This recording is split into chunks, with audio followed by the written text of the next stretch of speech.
नमस्कार, आप देख रहे हैं आज तक। आपके साथ मैं हूं मीनाक्षी कंडवाल। बुलेटिन में सबसे पहले बात कोहिनूर हीरे की, जिसकी घर वापसी पर ग्रहण लगता दिखाई दे रहा है। आज भारत सरकार ने सुप्रीम कोर्ट में कहा कि हम कोहिनूर हीरे को लेकर सीधे तौर पर दावा नहीं कर सकते, क्योंकि कोहिनूर को लूट कर नहीं ले जाया गया, बल्कि उसे हर्जाने के तौर पर दिया गया। एक जनहित याचिका की सुनवाई के दौरान केंद्र सरकार ने यह अहम बयान सुप्रीम कोर्ट में दिया, जिसमें सुप्रीम कोर्ट ने सरकार से यह पूछा था कि कोहिनूर को वापस लाने को लेकर क्या सरकार कोई कोशिश कर रही है और क्या कुछ कर रही है। इस पर सरकार ने यह कहा कि सीधे तौर पर कोई दावा नहीं किया जा सकता, क्योंकि इसे लूटा नहीं गया था भारत से, बल्कि महाराजा रणजीत सिंह ने इसे हर्जाने के तौर पर ब्रिटिश हुकूमत को सौंपा था। दुनिया भर में मशहूर है कोहिनूर हीरा, और एक वक्त ऐसा भी रहा जब यह सबसे कीमती हीरा माना जाता रहा है। और ऐसे में सिर्फ भारत नहीं, बल्कि अफगानिस्तान, पाकिस्तान और ईरान भी एक समय में कोहिनूर पर अपना दावा ठोक चुके हैं, इसे वापस लाने की मांग कर चुके हैं। कोहिनूर की कहानी क्या रही, आइए आपको बताते हैं। 1849 में अंग्रेजों के हाथ कोहिनूर हीरा लगा था, जबकि इससे पहले भारत के पास था। 1857 में ईस्ट इंडिया कंपनी ने महारानी को सौंपा गया था। फिलहाल टावर ऑफ लंदन में कोहिनूर को रखा गया है।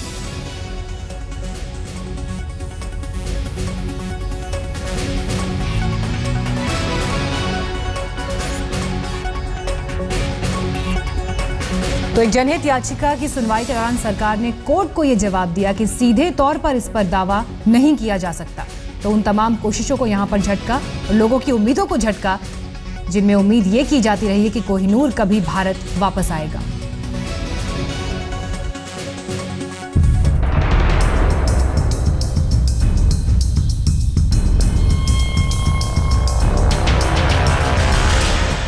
कैसे लौटेगी भारत की शान?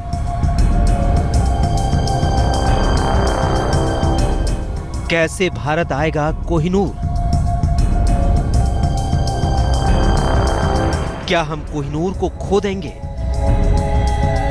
आज सुप्रीम कोर्ट में केंद्र सरकार ने सुनवाई के दौरान अपना पक्ष रखते हुए कहा, हम सीधे तौर पर कोहिनूर पर दावा नहीं कर सकते, क्योंकि कोहिनूर हीरे को कोई लूट कर नहीं ले गया, बल्कि 1849 में सिख युद्ध के दौरान हर्जाने के तौर पर खुद दिलीप सिंह ने अंग्रेजों को सौंपा था। सरकार की दलील थी कि अगर हम मांगेंगे तो दूसरे देश भी हमारे संग्रहालयों में रखी चीजों पर अपना दावा पेश करेंगे। सरकार की दलील पर सुप्रीम कोर्ट के जज ने कहा, हिंदुस्तान ने कभी भी किसी देश को उपनिवेश नहीं बनाया और न ही किसी दूसरे देश से कोई चीज छीन कर लाया है। कोर्ट ने सरकार को 6 हफ्तों की मोहलत दी है और कहा कि वो बताए कि कोहिनूर हीरा वापस लाने के लिए अब तक क्या क्या कोशिशें हुई हैं। करीब 150 करोड़ रुपए के 105 कैरेट का ये कोहिनूर हीरा हमेशा से हिंदुस्तान की दुखती रग रहा है। कहा जाता है कि कोहिनूर ब्रिटेन की महारानी के ताज का हिस्सा है।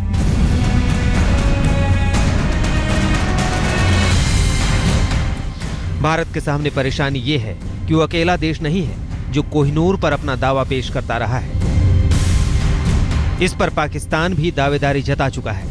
1976 में पाकिस्तानी प्रधानमंत्री जुल्फिकार अली भुट्टो ने ब्रिटिश प्रधानमंत्री जिम कैलेगन से अपील की थी कि वो कोहिनूर उन्हें लौटा दें। और तो और अफगानिस्तान और ईरान भी इस नायाब हीरे पर अपना दावा पेश कर चुके हैं। सुनवाई के दौरान सुप्रीम कोर्ट ने केंद्र सरकार को ये एहसास कराया कि वो संजीदगी से इस मामले में कोशिश करे, और इस याचिका को सुप्रीम कोर्ट इसलिए नहीं खारिज कर सकता क्योंकि अगर ये याचिका खारिज कर दी गई तो भविष्य में भारत सरकार के किसी भी दावे को ब्रिटेन या कोई भी मुल्क सिर्फ इसलिए खारिज कर देगा कि भारत की सुप्रीम कोर्ट ने दावे को खारिज कर दिया है। कैमरामैन धर्मेंद्र के साथ अहमद अजीम, दिल्ली आज तक। गुजरात के मेहसाणा में पाटीदार समाज की जेल भरो आंदोलन के दौरान भड़की हिंसा के बाद शहर में कर्फ्यू लगा दिया गया है। मेहसाणा के डीएम ने जिले में इंटरनेट सेवा पर भी 24 घंटे के लिए प्रतिबंध लगाया।